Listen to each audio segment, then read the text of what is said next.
Si e peti Rabaj? Po, Brazilin, unë nga një anë mendoj që... Ata japi topun që të liroj, unë të njërë të bëjmë pasim tani se duhet lirosh.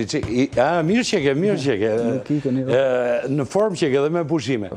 Qik lirë shumë këtu, se s'ka jo me të shikoj unë, po luj qik tiki-taka. Jës jam shumë të këto bisedat e botëroj. Se si jetë në televizion? Shikoj ndeshjet, prandaj.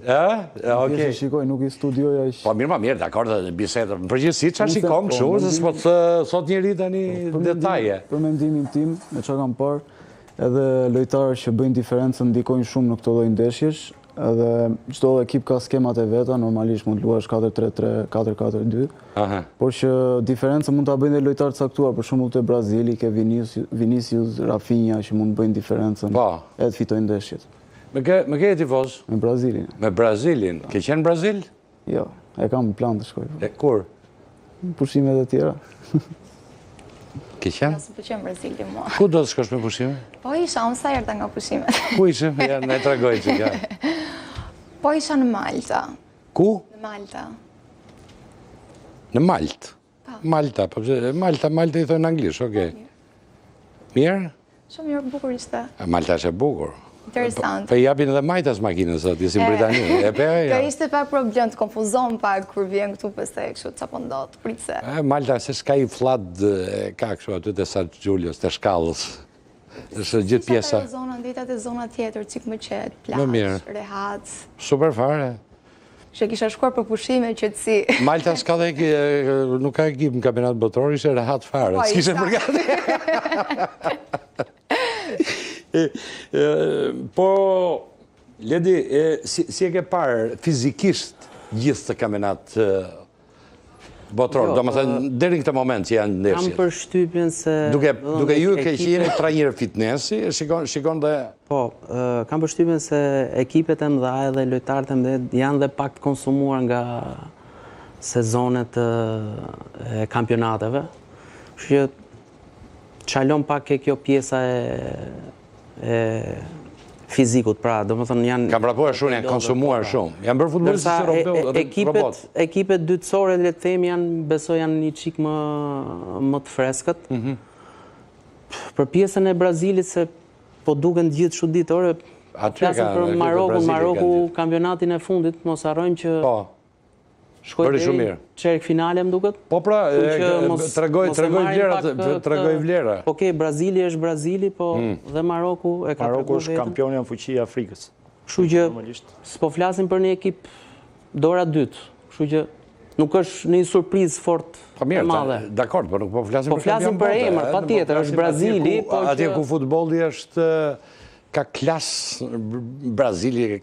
Dakord, po që... Sjell diçka gjithmonë të ngasmon ai emri është shumë i rëndë. Dakord, po pra, është emri, është fanella, patjetër, po që Maroku e tregoi veten, kështu që... Tani ç'a na nxjerrin këto foto tani këtu, regjia? Tifozë e Brazilit. Okej. Duket që kanë klasë dhe tifozët. Kush e ka thyer? Ja, ta shikojmë pak rrjetin. Tifozët e Brazilit duan të luajnë brenda dhe jashtë, brenda futbollistët dhe jashtë tifozët, cilat duken në super form në këtë World Cup. Prandaj, ja shikojmë edhe pak Matrix me që i kemi këtu, regjia. Jemi këtu, po flasim për përgatitjen fizike të futbollistëve dhe natyrisht një ndër palestrat më të shquara në Tiranë, dhe jo vetëm, është tek Matrix, atë që shikojmë tashmë, pamjet që vjen, është gati për të ardhur dyshi, apo jo? Shumë shpejt. Shumë shpejt.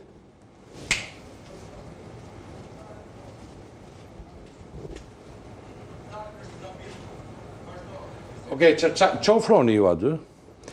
Për momentin, diçka të veçantë. Përveç pjesës fitnessit, aty janë dhe klasat e aerobis, pilates, yoga, kemi taekwondo, kickbox për Gjoanën, e presim, e mirë presim. Gjoana, në rregull? Në rregull, Gjoana, me gjë. Po, me gjë. Me gjë Gjirokastra. Gjë si Gjirokastra. Pa tjetër dhe një shërbim tepër cilësor, ambient shumë i pastër.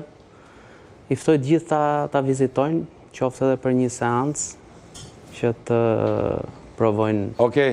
Sara, si e ke parë gjithë këtë gjë tashmë? Gjermania fitoi me rezultatin 7-1, Brazili ngeci, Maroku impresionoi. Besoj që Maroku do jetë një nga surprizat e këtij botrori, por Brazili deri tani është më zhgënjyes, janë ndoshta edhe meqense në ndeshjen e parë nuk ishte edhe Neymar. E kuptoj. Është interesante, je kryeredaktore të Xhadat? Po, jam kryeredaktore të emisionit Xhadat. Pse ka emrin Xhadat? Kështu e kanë vendosur. Kështu e ka vendosur. Okej, super fare. Pa atje sporti vjen ndonjëherë? Rrallë. Në fakt aty vjen shumë rrallë. Ne merremi më tepër me problemet e njerëzve, sado mundohemi që t'i zgjidhim çdo ditë nga hëna në të premte. E kuptoj. Sa vazhdon ndeshja, Hani? 0-0. 0-0. Çfarë tregon kjo për Hollandën? Kjo tregon që Japonia nga ana taktike janë shumë të disiplinuar dhe faktikisht ato dhe si popull janë shumë disiplinuar dhe Holanda nuk arrin t'i çaj dot. Por normalisht unë besoj që Holanda do arrit ta fitojë këtë ndeshje. Holanda është një ndër më të gjatë dhe holandezët janë më të shkurtrit. Si e shikojnë, si e bëjnë këtë disnivel që kanë fushën e lojës dhe ata e përkthejnë dhe e sjellin në efektin pozitiv? Atëherë Holanda mos harrojmë që ka shpikur futbollin total dhe luajnë me topin dhe në hapësira boshe luajnë një futboll thjesht perfekt. Por mendoj që duke pasur Frenkie de Jong mes fush, një lojtar vërtet virtuoz dhe një nga mesfushorët më të mirë në botë, lojtari i Barcelonës, ka dhe element tjerë si Gakpo që luan tek Liverpooli dhe janë goxha nivel dhe mendoj që Holanda do ta fitojë, por dua të them diçka Altin që futbolli sot po tregon që janë ngushtuar diferencat shumë. Nuk ka më si dikur emrat e mëdhej dhe diferencë shumë e madhe me emrat e vegjël. Unë i këtij mendimi kam arritur. Mos shohim Gjermaninë 7-1 me një skuadër cilën normalisht nuk e njohim fare. Duke parë ndeshjet e tjera, futbolli diferencat janë ngushtuar shumë. Atë e pam të Çekia me Korenë. Absolutisht. Me Korenë, ishte 1-0 për Çekin ndeshja dhe e kthyen ndeshjen 2-1. Zvicra me Katarin, 1-1. Absolutisht. Ai ishte big surprise, ai ishte domethënë e tmerrshme fare. Futbolli nuk ka më diferenca të mëdha. Okej, din të luajnë futboll. Nuk e di regjia nëse kemi lidhje gati apo jemi në diskutimin në studio. Rapa mësuin që me që të kemi këtu, nuk të kemi çdo ditë, si vazhdon karriera juaj në Ukrainë? Sa ndeshje ke bërë atje, sa gola ke bërë?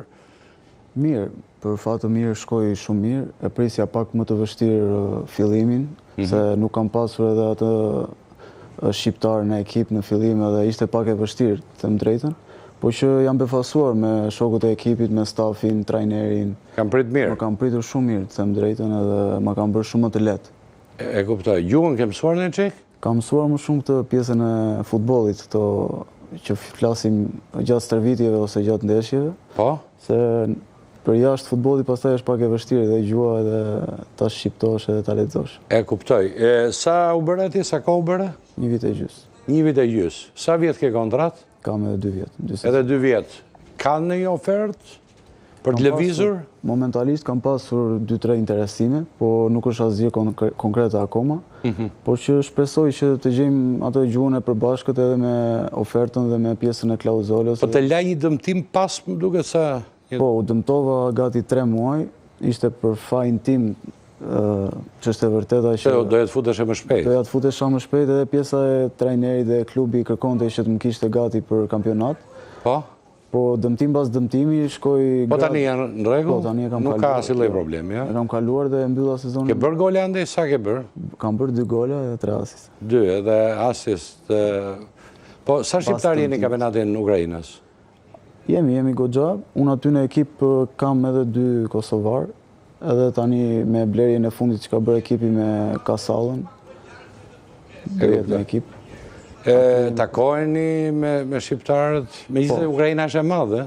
Po, takohemi, unë personalisht jam në Kiev, qëndroj në Kiev, po takohemi Hadrojnë ose Carën, i kam gati 2 orë larg, Edhe momenti që kemi ndeshje dhe kemi ditën tjetër pushim, takohemi dalim në Kiev. Me kombëtarën ke luajtur? Kam për vetëm 2 ndeshje miqësore me Rejan, Edi Rejan, në Katar. Me Katarin, në Marbella. Po, në Marbella. Kam qenë dhe unë atje në Marbella të ndeshje. Po. Atje ke luajtur me Rejan. Po Silvinja s'mori ndonjëherë?